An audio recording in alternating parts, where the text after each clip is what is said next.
આજ રોજ Rajkot municipal કોર્પોરેશનનું general board હતું। આ બોર્ડની અંદર રાજકોટ શહેરના અલગ અલગ વોર્ડના વિકાસ કામોની આજે જનરલ બોર્ડની અંદર ચર્ચા કરવામાં આવી। ચર્ચા શરૂ થઈ એના પ્રથમ તબક્કામાં જ ભારતીય જનતા પાર્ટીના સભ્યશ્રી કોર્પોરેટર શ્રી હાર્દિક ગોયલનો પ્રશ્ન તો એ પહેલા માનનીય મેયરશ્રીની અનુમોદનથી મેં એક વિષય આજે જનરલ બોર્ડની અંદર મૂક્યો છે। ભારતીય જનતા પાર્ટીના સૌ શાસકો વર્ષોથી કહેતા આવ્યા છીએ કે આ બોર્ડની અંદર વિપક્ષના સભ્યો જે પ્રકારે હોબાળો મચાવે છે, માત્ર બોર્ડથી બોર્ડ આવું, હું કાયમ કહું છું કે માત્ર મીડિયાની હાઇલાઇટ બનવું, કોઈ પ્રજાકીય કામોમાં આ વિપક્ષના સભ્યો, કોંગ્રેસના સભ્યોને રસ નથી, જે આજે પુરવાર થયું છે। 4 કોર્પોરેટર રાજકોટની જનતાએ વોર્ડ નંબર 15માં આપ્યા।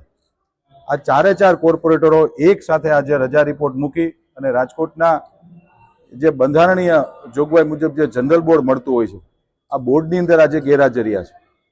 જ્યારે પણ જનરલ બોર્ડના એજન્ડા બહાર પાડતા હોય છે ત્યારે પ્રશ્નોત્તરી માટે સૌ સભ્યશ્રીઓને અમે બોલાવીએ છીએ। છેલ્લા 4 બોર્ડથી વિપક્ષના સભ્યો, છેલ્લા 3 બોર્ડથી વિપક્ષના સભ્યો પ્રશ્નોત્તરીમાં પણ નથી આવતા અને પછી મીડિયામાં એવું કહે છે કે અમને ખબર નથી। બંધારણીય જોગવાઈ મુજબ દરેક સભ્યશ્રીઓને બોર્ડ આવતું હોય પહેલા એમને ખબર જ હોય, એને માહિતી મળતી જ હોય છે। પરંતુ દુઃખ સાથે કહેવું પડે છે કે આ રાજકોટ શહેરની કોંગ્રેસ કોઈ જગ્યાએ સક્રિય નથી। બાકી જનરલ બોર્ડમાં તો વિપક્ષના સભ્યોએ ક્યાંય અમારી ભૂલ હોય તો અમને પણ કાન આંબળવો પડે છે, લોકશાહી છે આ। પરંતુ માત્ર ને માત્ર 2 મહિને બોર્ડની અંદર આવવું, મીડિયામાં છવાવું, આ માત્ર અહીં સુધી આજે કોંગ્રેસ સીમિત રહી છે।